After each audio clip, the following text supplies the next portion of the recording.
हमने शहर को दी एक नई पहचान, हम हैं सिंघानिया बिल्डकॉन।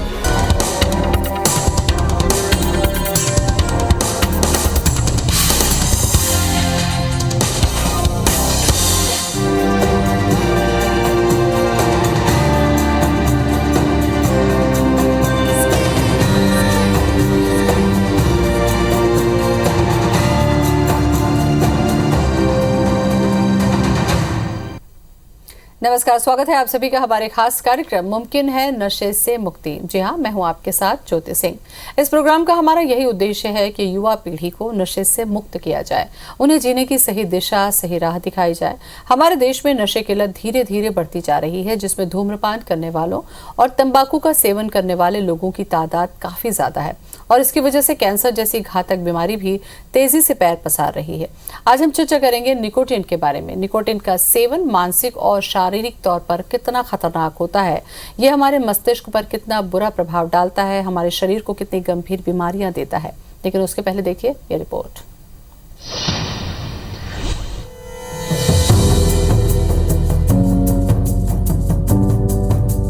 मैंने सिगरेट या निकोटिन छोड़ दी है, बस कभी कभी एक पी लेता हूँ, इतना तो चलता है।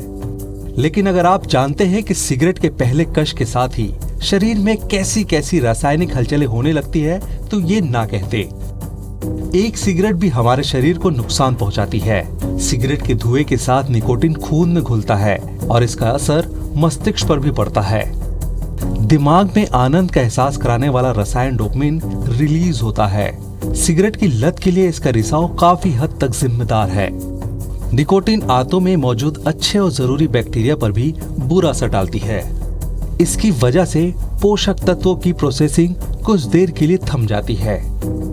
तंबाकू में भी निकोटिन नाम का नशीला पदार्थ पाया जाता है। ये एक प्रकार के निकोटियाना प्रजाति के पेड़ के पत्तों को सुखाकर नशे करने का उत्पाद बनाया जाता है। निकोटिन से ब्लड प्रेशर बढ़ता है, रक्त नलियों में रक्त का स्वाभाविक संचार मंद पड़ जाता है और त्वचा सुन्न सी होने लगती है, जिससे त्वचा की अनेक तरह की बीमारियां पैदा हो जाती है। तंबाकू के सेवन से फेफड़े में निकोटिन जमा होने लगता है और धीरे धीरे शरीर में धीमे जहर की तरह काम करता है। इससे फेफड़े तो खराब होते ही हैं, गले से जुड़ी कई बीमारियों की वजह भी बनता है। निकोटिन जैसे नशे को छोड़ना मुश्किल जरूर है, लेकिन नामुमकिन नहीं।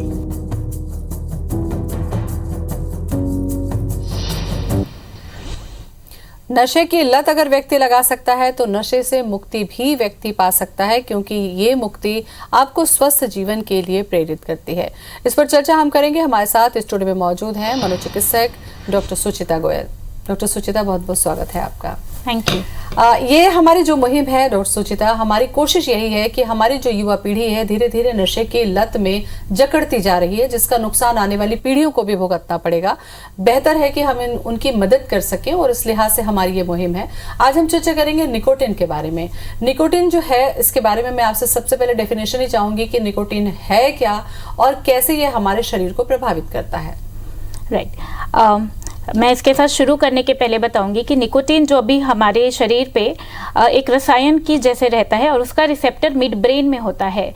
तो जो ये नशे की बात अगर हम करें तो मोस्ट इम्पॉर्टेंट इसका कंटेंट जो है वो टोबैको में, टोबैको किसी भी फॉर्म में आप लें, स्मोकलेस फॉर्म में या स्मोकिंग फॉर्म में, निकोटिन जो उसमें रहता है वो हमारे शरीर में जाता है और निकोटिन रिसेप्टर जो मिड ब्रेन में होते हैं एसिटाइलकोलिन रिसेप्टर्स में जाके अटैच होके डोपामिन रिलीज करते हैं रसायन, और जिसकी वजह से हमें बहुत ही अच्छा फील होने लगता है। एक रिवॉर्ड पाथवे में जाके वो रसायन काम करता है और हमें बहुत अच्छा और स्ट्रेस लाइक फ्री फील होता है और ये हमें एक रिवॉर्ड की तरह काम करता है और बार बार इसी चैनल में हम चलते जाते हैं। ये तो हुआ मस्तिष्क में, लेकिन जो निकोटिन रिसेप्टर्स हैं उसकी और भी जगह शरीर पे है। जैसे उदाहरण के लिए अगर मैं बोलूँ तो ब्लड वेसल्स में है, जो उसको वेसो कंस्ट्रिक्शन करके ब्लड प्रेशर बढ़ा सकते हैं। हमारे एड्रिनल ग्लैंड्स में भी होते हैं, जहाँ पे नॉन एपिनेफ्रिन रिलीज हो जाती है और हमको उसकी वजह से लगता है कि हम बहुत अटेंटिव हो रहे हैं। एसिटाइलकोलिन रिसेप्टर्स पे जाते हैं, जिसकी वजह से हमें लगता है कि हमारी मेमोरी, हमारा कंसंट्रेशन पावर अच्छा हो रहा है। तो इस तरीके से जो ये इनिशियल स्टेज है ये हमें बहुत अच्छा लगता है, but definitely over the time ये हमें नुकसान पहुंचाने लगता है। अच्छा, ये जो निकोटिन के टाइप्स हैं मैम, कितने तरीके से ये समाज में मौजूद हैं और कितने तरीके से आप देख रहे हैं कि लोग इसको इनहेल कर रहे हैं या इंटेक्ट कर रहे हैं? अकॉर्डिंग टू अगर हम देखें तो ग्लोबल अडल्ट टोबैको सर्वे जो 2016-17 का है, almost 267 million adult which is like more than age of 15 in India are consuming tobacco in any of the form, या स्मोकलेस फॉर्म अगर मैं बोलूँ तो जैसे खैनी हो गया, गुटखा हो गया, और अगर स्मोक फॉर्म में बोलूँ तो स्पेशली अपना जो बीड़ी और सिगरेट है, और कुछ लोग दोनों ही तरीके का यूज़ करते हैं। तो इस तरीके से ये हमारे पास स्मोकलेस फॉर्म में भी है और स्मोक फॉर्म में भी है और कंबाइंड फॉर्म पे भी है। अच्छा, ये दोनों ही तरह के जो निकोटीन है, क्या ये हमारे शरीर पे और हमारे मस्तिष्क पर एक ही तरीके का प्रभाव या दुष्प्रभाव मैं कहूँ वो करते हैं, या इससे जुड़ी जो बीमारियां हैं वो होने की संभावना होती हैं? थोड़ा डिफरेंट हो जाएगा। जो ओरल है, अगर मैं आपको बोलूँ जैसे खैनी है, बिटल नट्स हैं, सुपारी जिसको हम कहते हैं, तो ये सारी चीज़ें ओरल कैंसर पे ज़्यादा महत्व रखती हैं, ओरल कैंसर करने पर, क्योंकि इनके में जो कैंसर करने वाले तत्व हैं वो ज़्यादा होते हैं।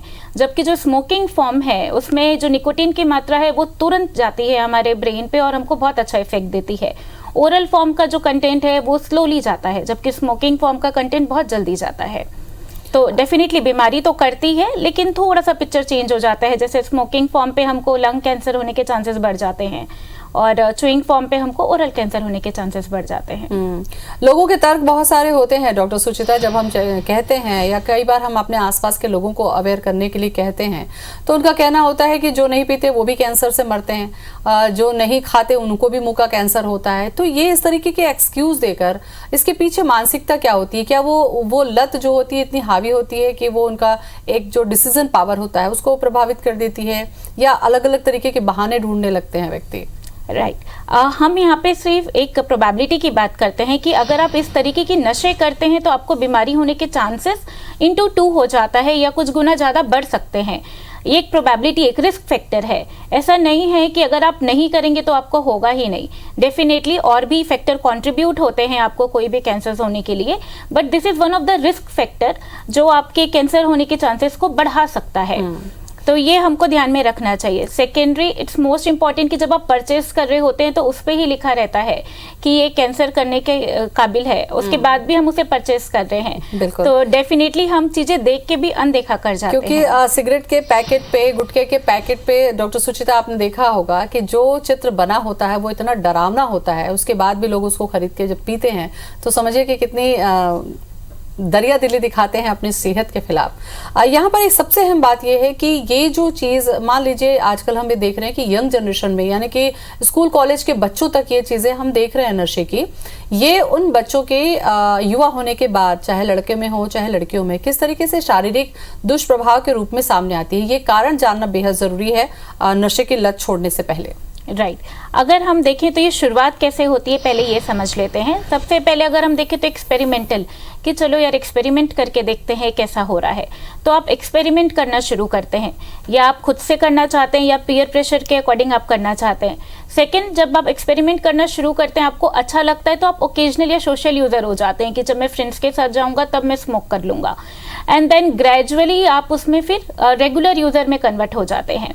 तो इस तरीके से आप एक एडिक्शन पोटेंशियल में चले जाते हैं, from experiment to regular user में। अभी हम देखें क्योंकि अवेबिलिटी होती है, बहुत सारे नॉर्म्स हैं मगर वो फॉलो नहीं किए जाते हैं, और इजीली अवेबिलिटी, पीयर प्रेशर, ये सारी चीज़ें हैं जो एक युवा पीढ़ी है उनको इस तरफ से ज़्यादा लेके जाता है नशे की तरफ। और साथ में जो भी कॉम्पिटिटिव है, स्ट्रेस का माहौल हमेशा उन पर क्रिएट रहता है, तो दे डोंट नो कि मैं स्ट्रेस अपना कहाँ रिलीव करूँ। तो उन्हें ये इजीएस्ट वे लगता है थ्रू दी फ्रेंड्स की चलो स्मोक करने से स्ट्रेस रिलीव हो जाता है, and they go through this things. छुड़ाना कितना, इस लत को बनाना जितना आसान है डॉक्टर सुचिता, हमने देखा कि छुड़ाना बहुत मुश्किल है, क्योंकि घर से बाहर जाकर उनको ये लत लगी है और छुड़ाने की जिम्मेदारी घर के लोगों की होती है, क्योंकि वो नहीं चाहते कि उनके घर का बच्चा, पति, भाई जो है वो इस नशे की लत से अपनी जिंदगी को नुकसान पहुंचाए। कैसे इस लत को छुड़ाएं, इसके लिए मुझे लगता है हमें ज्यादा चर्चा करनी चाहिए। राइट अगर मैं देखूँ तो ये दोनों ही जेंडर में है, मेल में भी और फीमेल में भी है। तो अब जो अवेयरनेस हो रही है वो हमको दोनों मेल और फीमेल के लिए करनी चाहिए। सेकेंडरी पार्ट, उसको छुड़ाने के पहले समझ लेते हैं कि एडिक्शन होता क्या है। अगर आपको पता है आपको क्रेविंग हो रही है, अगर आपने नहीं पिया है और आपको तलब आना शुरू हो गई है कि मुझे निकोटीन चाहिए, तो ये एक लक्षण हो सकता है कि आपको उसका एडिक्शन है। दूसरा, आप पहले 2 सिगरेट पी के आपको अच्छा लगता था, लेकिन शायद अब उसकी जगह आपको वही इफेक्ट लाने के लिए 4 सिगरेट पीना पड़ता है, तो ये आपका टॉलरेंस हो रहा है। अगर आपको सिगरेट नहीं मिल रही है या तंबाकू गुटखा कुछ भी नहीं मिल रहा है, तो आपको विड्रॉल सिम्टम्स आ रहे हैं, जैसे चिड़चिड़ाहट होना, या आपको बहुत एंग्जाइटी होने लगती है, घबराहट, बेचैनी होने लगती है, मन अच्छा नहीं लगने लगता है, नींद उड़ जाती है, तो इसको हम विड्रॉल सिम्टम्स बोलते हैं। साथ में हार्मफुल यूज़, आपको पता है मेरे लिए ये नुकसानदायक है और फिर भी मैं इसे कंज्यूम कर रहा हूँ। और साथ ही अगर मैं कंट्रोल नहीं कर पा रहा हूँ, मैंने सुबह उठ के सोचा है कि मुझे आज सिर्फ 2 पीना है ताकि मैं छोड़ सकूँ, लेकिन मैं वापस अपने 10-15 तक जा रहा हूँ। तो अगर इस तरीके की चीज़ें हो रही है, इनमें से 3 लक्षण भी अगर आपके अंदर हैं और साल भर से अगर आप ऐसी चीज़ों से फाइट कर रहे हैं, तो वो आपको एक डिपेंडेंस बोलते हैं, जो हम एडिक्शन बोलते हैं, उसको हम डिफाइन कर सकते हैं। अगर ऐसी चीजें आप अपने में महसूस कर रहे हैं तो डेफिनेटली हमको आगे ट्रीटमेंट पार्ट के लिए बढ़ना चाहिए। ज्यादातर ये देखा गया है डॉक्टर सुचिता कि ये जिसको लत होती है वो खुद से छोड़ना नहीं चाहता, क्योंकि जैसा आपने बताया कि वो बहुत सारे लक्षण आते हैं, परेशान होकर वो वापस उसको लेने लग जाते हैं। ऐसे में कैसे छुड़ाएं? क्या हमको साइकेट्रिस्ट की मदद लेनी चाहिए, किसी डॉक्टर से कंसल्ट करना चाहिए? क्योंकि कई बार घर के लोग बैठ के काउंसलिंग करते हैं, समझाते हैं, लेकिन वो समझाइश घर तक रह जाती है। जैसे आप घर से बाहर होते हैं उसकी जद में आ जाते हैं। अगर हम एक आंकड़े की बात करें तो ऑलमोस्ट हर साल 50% ऑफ लोग ये कोशिश करते हैं कि मैं इस साल नशा छोड़ दूंगा।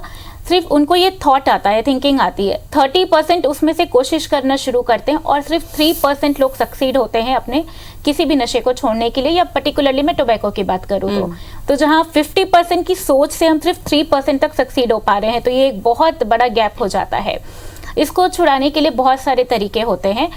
हम 3 पार्ट पे बात करेंगे। एक बिहेवियरल पार्ट पे बात करेंगे हम। सबसे पहले तो बिहेवियर, जैसे आपको जिन जिन चीज़ों से आपने एसोसिएट कर लिया है, लाइक कुछ लोग वॉशरूम से एसोसिएट कर लेते हैं, चाय के साथ एसोसिएट कर लेते हैं, या फ्रेंड्स के साथ सोशल सर्कल में सिगरेट या तंबाकू बीड़ी किसी भी चीज़ को एसोसिएट कर लेते हैं। तो पहले हमको अपने इस पार्ट पे वर्क करना चाहिए कि हम ऐसी चीज़ें जो हैं हम उनको अवॉइड कर सकें। अगर मैं टी के साथ, मुझे उसको टी को देख के क्यों आता है कि मुझे स्मोक भी चाहिए, तो डेफिनेटली मैं उसको कोई चीज़ से रिप्लेस कर सकता हूँ। जैसे कि हो सकता है कि मैं टी के साथ थोड़ा माउथ फ्रेशनर लेना शुरू कर दूँ जो कि मुझे नुकसान ना पहुँचाए इंस्टेड ऑफ स्मोक। तो ये तरीके की बिहेवियरल चीज़ें हम अपनी जो है वो बचा सकते हैं।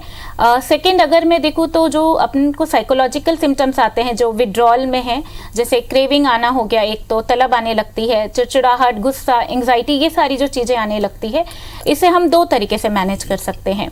एक तो हमें फैमिली एंड सोशल सपोर्ट चाहिए, दूसरा हम डॉक्टर की मदद ले सकते हैं, जिसमें हम nicotine replacement therapy like nicotine gum जो 2 mg और 4 mg में अवेलेबल होता है, निकोटीन पैच जो सस्टेन रिलीज करता है निकोटीन का आपकी बॉडी में, सो दैट आपका जो आउटर कंजप्शन है वो कम हो जाए स्मोक का या गुटखा, तंबाकू का, और निकोटीन आपकी बॉडी में एक सस्टेन्ड अमाउंट में रिलीज होते रहे ताकि आपको क्रेविंग ना हो। तो ये लेकिन आपको साइकाइट्रिस्ट की सलाह से ही लेनी चाहिए। तो ये 2 डोमेन पे हम बहुत आराम से काम कर सकते हैं। बिल्कुल 2 तरीके से, जैसा कि निकोटीन पे हम चर्चा कर रहे हैं डॉक्टर सुचिता, कि एक तो जो खा रहे हैं तंबाकू, खैनी, गुटखा, गुड़ाखू, बहुत सारी चीजें, दूसरी जो होती है कि वो सिगरेट या स्मोक या बीड़ी जिस तरीके से वो ले रहे हैं, तो ये हमारे शरीर में मौजूद है। तो क्या हम इसके प्रभाव को कम करने के लिए कोई खान पान में बदलाव कर सकते हैं या कोई दूसरी चीज़ें ले सकते हैं कि जैसे हमारा लंग्स जो है वो हेल्दी रहे, या हमारी जो किडनी है या हमारा जो लीवर है जो इन चीज़ों से प्रभावित होता है, तो क्या इसमें हम कुछ कर सकते हैं खान पीन को? राइट, खान पीन से सबसे ज़्यादा, उससे भी इम्पॉर्टेंट अगर मैं बात करूँ, डेफिनेटली हम खान पीन में भी जाएंगे। हमारा lifestyle modification is a most important thing. Lifestyle modification में सबसे पहले स्ट्रेस मैनेजमेंट। अगर आपका ट्रिगर है कि आपने स्ट्रेस की वजह से चीज़ें शुरू करी है, तो आप अपने स्ट्रेस को सही तरीके से मैनेज करना शुरू करिए। जैसे कि आप अपने कुछ डिस्ट्रैक्शन एक्टिविटीज़ कर सकते हैं, लाइक लिसनिंग म्यूज़िक, डांसिंग और ड्राइंग। आप फैमिली से डिस्कस कर सकते हैं चीज़ें। अगर आपको ऐसा लगता है मुझे तनाव है, मुझे सोल्यूशन नहीं मिल रहा है, तो डेफिनेटली उसका सोल्यूशन आप ढूंढना शुरू कर सकते हैं, ना कि आप नशे की तरफ जाएं। तो ये एक चीज़, आपका stress management is a most important thing. Second, जो आपका लाइफस्टाइल में you can add few exercises, yoga every day, तो आपकी वो बॉडी को एक अच्छा एनर्जेटिक लेवल देता है, एंडोर्फिन रिलीज करता है, जिससे आपका ब्रेन हमेशा एक हैप्पी स्टेट में रहने की कोशिश करता है, या आपके मन को अच्छा और तंदुरुस्त रखने की कोशिश करता है। तो ये लाइफस्टाइल मॉडिफिकेशन में ये 2 पार्ट। डाइट में डेफिनेटली आप हेल्दी डाइट लीजिए। हेल्दी में तो अमाउंट ऑफ वेजिटेबल सैलेड्स ये आपके डाइट में होना चाहिए, and cut fatty foods a lot. Abhilash जुड़ चुके हैं कटनी से हमारे साथ में। अभिलाष, स्वागत है आपका, पूछिए सवाल। हेलो। हाँ जी, बोले। मैडम मैं तम्बाकू का सेवन बहुत ज्यादा करता हूँ और मैं आज काफी समय से खा रहा हूँ और इसे छोड़ना चाहता हूँ मैडम, मगर वो जो लत है वो छूट नहीं रही है और दिन प्रतिदिन और बढ़ती जा रही है। जी, राइट। अविनाश, ये बहुत अच्छी बात है कि आपने ये सोच लाया कि मुझे छोड़ना है, तो ये अब छूटने के कगार पे भी 50% ऑफ काम हमारा हो गया, लेकिन अब आपको इस चीज़ पे बहुत सॉलिड रहना है कि मेरे को छोड़ना है। एक क्विट डेट आप सेट कर लीजिए आज से लगभग 15-20 दिन के बाद की, कि मेरे को 31 मार्च के बाद मेरे को बिल्कुल भी किसी भी प्रकार का नशा नहीं करना है। और अब आप इसकी प्रिपरेशन की शुरू कर दीजिए। प्रिपरेशन में आप क्या क्या कर सकते हैं इन 15 दिनों में? आपके पास जो भी इससे रिलेटेड आइटम्स है आप उसको डिस्ट्रॉय कर दीजिए, जैसे एस्ट्रे होता है या ऐसे कुछ आपके पास पैकेट्स रखें तो उसको डिस्ट्रॉय करना आप शुरू करिए। आप कुछ टेक्निक यूज़ कर सकते हैं, लाइक डिले द क्रेविंग। अगर आपको इच्छा हो रही है तो आप उस समय पे अपने आप को ये कहिए कि मैं थोड़ी देर के बाद लूँगा, थोड़ी देर के बाद लूँगा, और इस तरीके से आप वो अपना समय निकाल सकते हैं और आप बिना तंबाकू का सेवन किए रह सकते हैं। या तो डिस्ट्रैक्ट कर सकते हैं, पानी पी सकते हैं। तो इस तरीके के छोटे छोटे टेक्निक का यूज़ करके आप अपने आप को मैनेज करना शुरू करिए। अगर क्रेविंग बहुत स्ट्रांग रहती है तो प्लीज़ किसी साइकाइट्रिस्ट को जाके मिलिए, वो दवाइयों के माध्यम से आपकी मदद करेंगे। बिल्कुल, कुछ और भी चर्चा करेंगे, क्योंकि नशे की लत से बाहर आना बेहद जरूरी है, न सिर्फ आपके अपने लिए बल्कि आपके अपने परिवार के लिए भी। अंबिकापुर से विजय जुड़ चुके हैं हमारे साथ में। विजय, पूछिए सवाल। विजय, सुन पा रहे हैं आप मुझे? तंबाकू छोड़ना चाह रहा, पिछले साल मैं 9 दिन छोड़ दिया था। 10वें दिन मन में आया कि थोड़ा सा खा के देखता हूँ, तो यही गलती हो जाती है विजय जी, इसीलिए हम ये चर्चा कर रहे हैं लगातार। चलिए मैडम से टिप्स आपको दिलवाते हैं कि 9 दिन तक अगर इच्छा शक्ति से आपने छोड़ दिया सुचिता जी, और उसके बाद भी अगर ये लत लग गई तो ये बड़ा खतरनाक होता है। जो ये एडिक्शन है ये एक मेडिकल इशू है, एडिक्शन का प्रॉब्लम, और एक क्रॉनिक प्रॉब्लम है। सबसे बड़ी जो एक हम इसमें प्रॉब्लम फेस करते हैं, रिलैप्स, मतलब कुछ दिन छोड़ने के बाद आप वापस से इसमें चले जाते हैं। तो ये कोर्स ऑफ इलनेस यही है, इसलिए बार बार हमें इसमें इंटरवेंशंस करने पड़ते हैं। इंटरवेंशंस मतलब आप अपने डॉक्टर से सलाह आपको बार इसमें बीच में लेनी पड़ती है, क्योंकि रिलैप्स के चांसेस बहुत हाई होते हैं, वापस शुरू करने के चांसेस बहुत हाई होते हैं, और 9 डेज का टाइम बहुत कम होता है। हम जब मैनेजमेंट पे आते हैं तो एक शॉर्ट टर्म मैनेजमेंट जो लगभग 3 महीने का होता है, जब आपके जो न्यूरो ट्रांसमीटर्स या रिसेप्टर्स हैं वो धीरे धीरे आपके दिमाग से कम होते हैं और आपके एडिक्शन के चांसेस कम होते जाते हैं। तो लगभग जब आप 3 महीने बिल्कुल नहीं खा रहे होते हैं तो जाके वो कहीं ना कहीं आपको थोड़ा आराम पड़ता है, और उसके बाद की जो आगे की ट्रीटमेंट होती है वो लॉन्ग टर्म ट्रीटमेंट होती है आपकी। तो 9 days is a very short term. ये मैं अप्रिशिएट डेफिनेटली करूंगी कि आपने 9 डेज कोशिश किया है, लेकिन प्लीज़ इस कोशिश को और जारी रखिए और वापस कोशिश करिए कि मैं नहीं खाऊं। बिल्कुल। काजल जुड़ चुकी हैं, काजल जुड़ी हैं सतना से हमारे साथ में। काजल, स्वागत है, पूछिए क्या पूछना है आपको? मैम, मेरे हस्बैंड हैं, हाँ, और अभी 30 की एज है उनकी, और उनको ना गैस की प्रॉब्लम, एक्चुअली उनको IBS की प्रॉब्लम हो गई है। हाँ, तो मैम उनका क्या है कि वो निकोटीन का सेवन तो करते हैं शायद। हाँ, तो अभी काफी टाइम से मैंने लॉन्ग टर्म मतलब 1 ईयर से उनका ट्रीटमेंट चल रहा था नागपुर वगैरह में, लेकिन कोई भी ऐसा गैस का रिलीफ नहीं मिला। तब जाके अभी लास्टली एक डॉक्टर ने फूड एलर्जी का चेकअप बोला था, तो उन्होंने डिटेक्ट किया कि इनको IBS की प्रॉब्लम है, तो अभी उसका ट्रीटमेंट चल रहा है। हाँ, तो निकोटीन की लत छुड़ाने के बारे में पूछ रही हैं आप? हाँ मैम। शायद निकोटीन के रोल, तो डेफिनेटली निकोटीन का बहुत एक रिस्क फैक्टर है अगेन IBS के लिए। तो इरिटेबल बाउल सिंड्रोम वैसे ही अपने आप में थोड़ा समय लेता है जाने को, with medicine it takes time, और इसीलिए हमको हाई रिस्क फैक्टर अवॉइड करना चाहिए। Nicotine is one of the high risk factor, तो उनको उस चीज़ के लिए ड्रॉप करना पड़ेगा।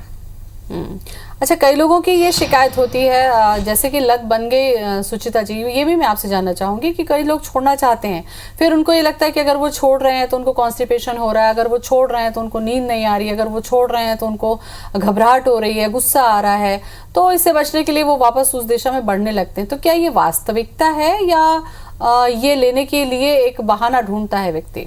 ये विड्रॉल सिम्टम्स है। जैसे कि मैंने आपको बोला, जब आदत लग जाती है तो ये विड्रॉल सिम्टम्स के रूप में आते हैं। घबराहट, बेचैनी, चिड़चिड़ाहट, मन अच्छा नहीं लगना, नींद नहीं होना, तो ये सारी चीज़ें आपके विड्रॉल सिम्टम्स हैं। हाँ, कुछ लोग कॉन्स्टिपेशन की कंप्लेन भी करते हैं, but it last up to 1 to 3 weeks. आप अपना हेल्दी डाइट या लॉट ऑफ फाइब्रस डाइट लेना शुरू करेंगे तो कॉन्स्टिपेशन आपका रिलीव हो जाता है। लेकिन इस विड्रॉल सिम्टम को मैनेज करना बहुत इंपॉर्टेंट है। आप इसको कम करने के लिए वापस नशे की तरफ जाएंगे तो आप वो साइकिल में जा रहे हैं जिससे आपको बाहर निकलना है।